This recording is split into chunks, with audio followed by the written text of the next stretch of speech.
is DimitrovBoelee from the DimitrovBoelee piano duo. And today I'm going to vlog a little bit of my practice. And I'm practicing the Fantaisie Impromptu by Chopin. So I started practicing it a couple of days ago. I put a few hours into it already. And I've identified generally two things that I want to work on. And I'm not going to really work on anything else until I get those two things straight.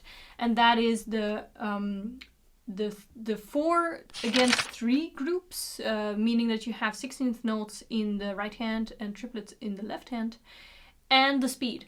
So this is what I am mainly working on now as a priority, which means that even like phrasing and all those things, I notice them, but they're a little bit on the background for me today until I get those things in order.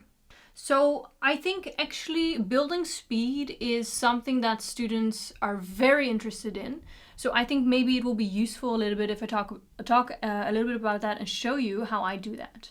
I think one of the things that students really underestimate is how well you have to know a piece by heart before you can play it actually really, really fast. So that is one of the things I'm working on right now, to know it so well by heart that you can wake me up in the middle of the night, hang me upside down, and I'll still know it by heart like that well. You know, that's how you need to know it by heart before you can actually play the speed that you want to play. So I'm going to show you a little bit of my process of how I try to learn it by heart, and at the same time how I try to get to know technically the piece also, that my fingers know the piece. I'll show you. So I think the main thing that's important here is that I practice the entire piece without pedal all the time. So I only very rarely add pedal, and that is so that I can hear really very clearly if I'm playing 16th notes in the right hand and triplets in the left hand. And also for myself, I've chosen a section of 3 pages because I technically feel that it is one breath. However, for you today for the vlog, I'm going to show you a shorter section, just not to take up too much time. So I'm going to start just with a slow practice of this section without pedal.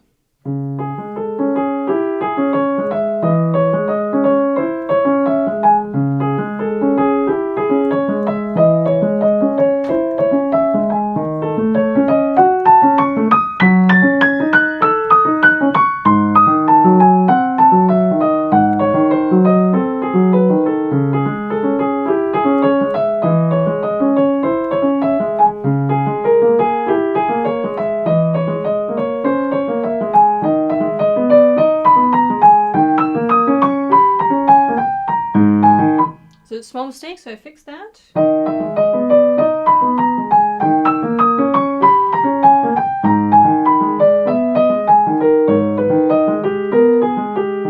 I'm gonna stop here. And after that, I'm gonna do it separate hands. So I think this is another thing that students underestimate, is once you can play hands together, it's very tempting to keep on playing hands together. But if you keep on playing hands together with this piece and with any other piece, you really overlook things. There are things that you don't hear because you are concentrating on 2 hands. So I always, in my pieces, practice hands separate. And I'm going to practice hands separate now.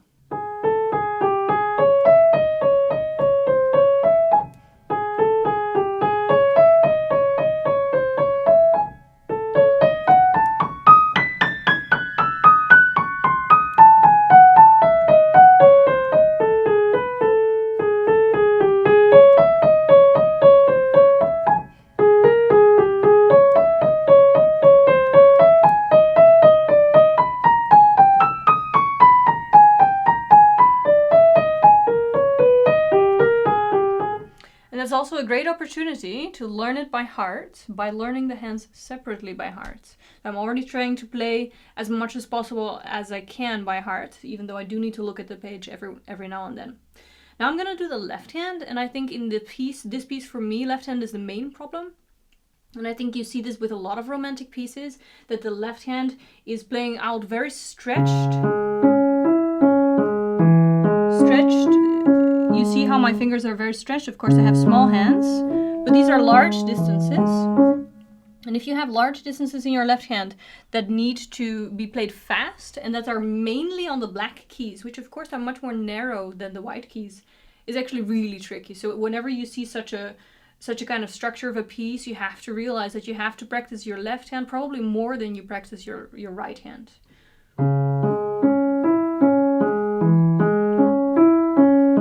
You also notice that this is pretty uncomfortable actually to play. It's not my favorite thing to play because it is uncomfortable. And right now, in this bar where we're having this big jump, you know, from here, this part of the keyboard to this part of the keyboard, I'm making a mental note of that is going to be an issue in the future when I'm trying to play both hands in a fast tempo.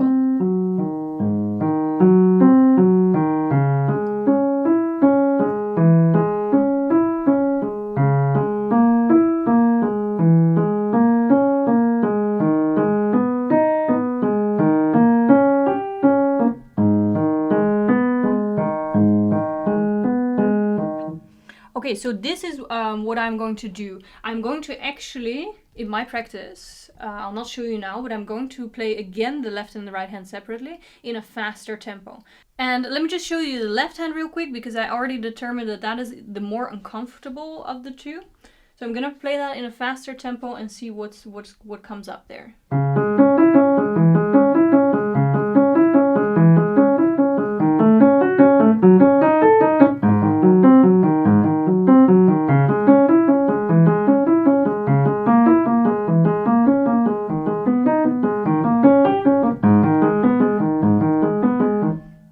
So exactly as I already predicted, this large jump was actually an issue. I didn't land very well. That can very easily end up in a mistake, especially playing it in concert. And I don't know if you heard, but I was having a bit of trouble playing it even. And well, that has to do with that it is rather uncomfortable. So your left hand in this case really does need extra practice, and I will do that off camera. Now I'm going to try in a faster tempo, still without pedal. I'm going to try hands together.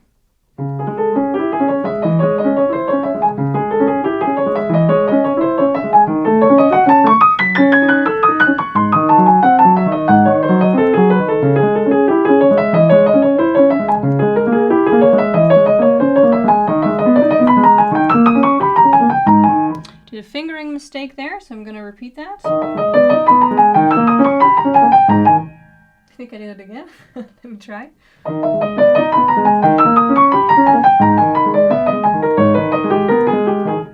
And that's one of the other things about playing by heart. You have to not only remember the notes, but you also have to remember the correct fingering. So I'm gonna try that once more in a bit faster tempo.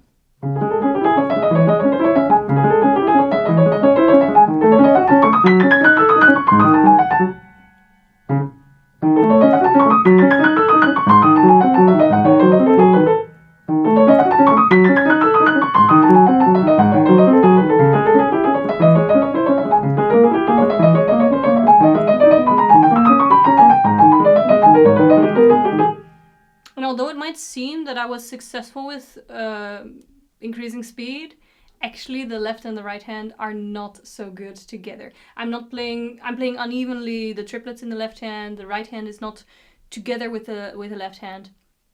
And that is something that in a very fast tempo is difficult to follow. And that's why you have to keep on switching your tempo as I'm doing now. Now, just for pleasure, just for fun, I'll put once the pedal and you'll see that it all sounds very much more impressive without me actually doing anything different, which of course gives a little bit of satisfaction.